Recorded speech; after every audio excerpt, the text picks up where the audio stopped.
Hey.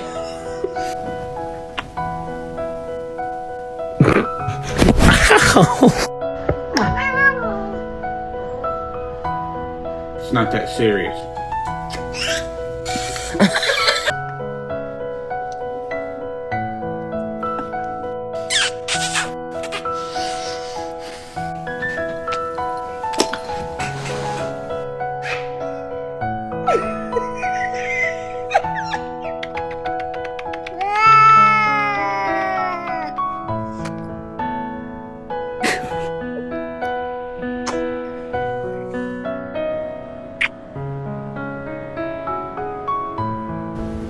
Kiss your cat and see their reaction.